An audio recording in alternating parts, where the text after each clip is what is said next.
Hello and welcome to the home of creative photography.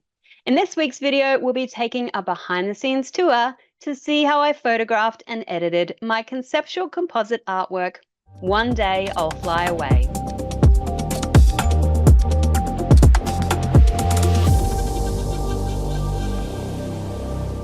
So One Day I'll Fly Away started like many of my images do, which is by not having a concept that I wanted to make. All I knew is that I wanted to create an image that had a shadow. That's literally how it started. I want to create an image that has a shadow so I can learn how to create shadows. And then thinking about shadows made me start thinking about shadow puppets. And then I thought about how a girl could be creating a bird, but then what if the bird was real? And then if a girl was creating a bird that was real, what could the story be around that? And so I think I ended up just experimenting with backgrounds, and I ended up with this kind of grungy wall. And then I thought, well, she now looks like she's in an urban location, and what contrasts with an urban location? Well, it's that kind of feeling of desiring freedom and nature and wide open spaces. And so that's kind of the direction that this image took.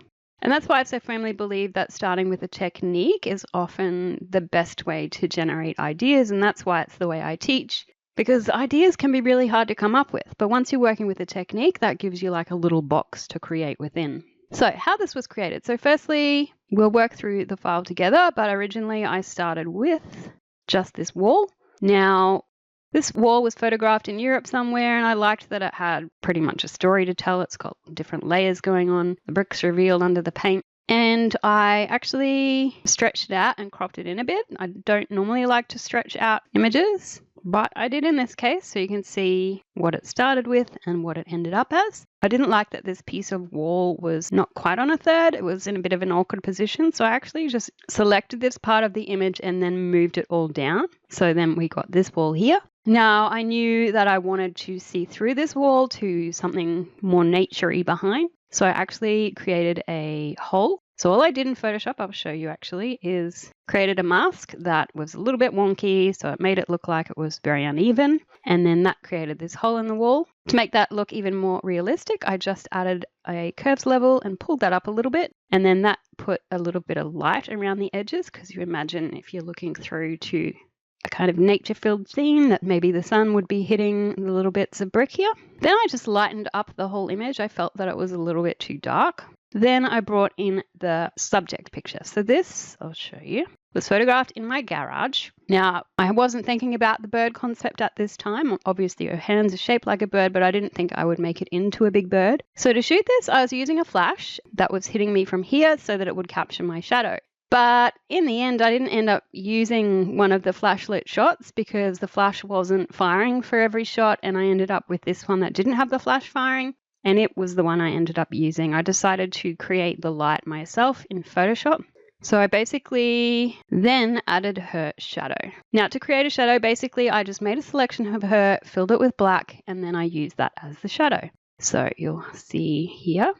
But because shadows move, like warp when they hit a wall, so I had to do it in pieces.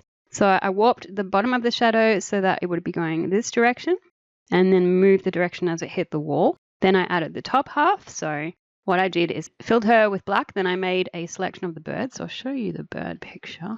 Basically got this picture that I took of a bird, cut it out, filled it with black, and then I merged its shadow with her shadow. Next, I lightened her hands because I felt they were getting a little bit lost in that shadow. Then added even more light to her, so there's a lot of light work in this image because, you know, she's creating a strong shadow, which means there had to be a strong light source. And overall brighten the image again to give that kind of more light in the background. Here I did some color correction, so I've just taken out a little bit of that orange and then did some toning. So with this toning, which is over several layers, I'm just showing you the group at the moment.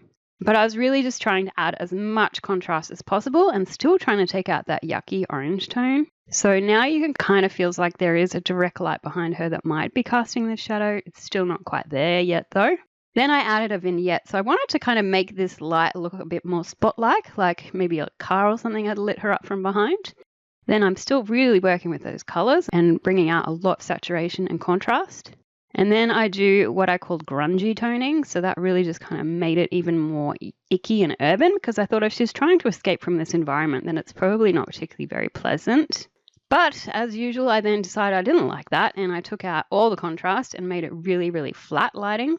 Here I'm just doing a little bit more work to that sky, I think just getting it to match the tone of the image itself. Did some dodge and burning, probably can't even notice it, but I'm just lightening the brights and darkening the darks to give a little bit more detail into her dress and whatnot. Now, this one is shaping the light even more. I'm kind of starting to add a bit of a vignette to draw the eye to her, even more of a vignette, and really kind of digging into that grungy tone.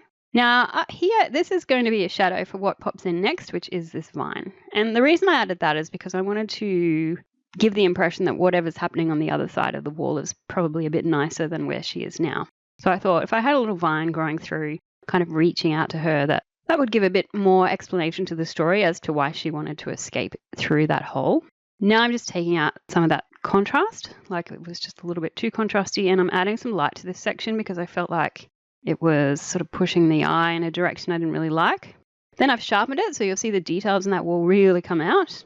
Still doing some more light shaping, so I really wasn't loving this kind of dark section I'd created, so shaped that light a bit more, and I'm liking that a lot more. Then I changed her dress from pink to blue, and the reason I did that is because there's a lot of kind of orangey pinkies going on in the background, and I thought she was getting a little bit lost. So I chose a blue that not only contrasted with those colors, but also sort of matched the sky, so your eye could kind of bounce between the two, and then just darken that down a little bit.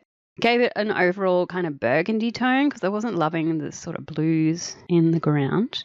Just some final touches, so a little bit more curves to shape that light, and then finally this green tone that you can barely see, which just adds a little bit more color into her shadow.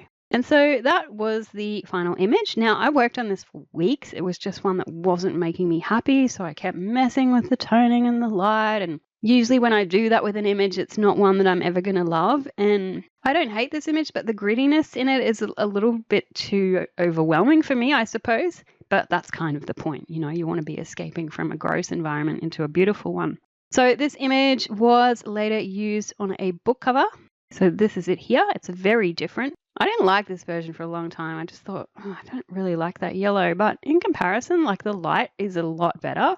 So yeah, to photograph this, I was wearing an op shop dress, as I usually do. I was wearing a cheap wig, so that's why it's a little bit gross. But that's part of the story, you know. You don't want to look too clean in this dirty environment. And I think people tend to resonate with this image because we all have things we feel oppressed by, things that we want to escape from. We all have this weird desire for freedom and to just kind of throw away the shackles of work and run away into the forest and just live on the land. I think that might not sound ideal to everybody, but I think deep down there is this weird, wild desire that we all have, and that's what this image was trying to express. Creating these styles of artwork is so powerful because you can express the feelings inside you in a way that connects deeply with others through storytelling art. Because we all desire more freedom from the things we feel trapped by.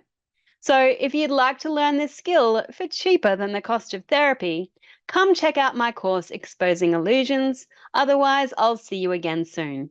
Happy creating.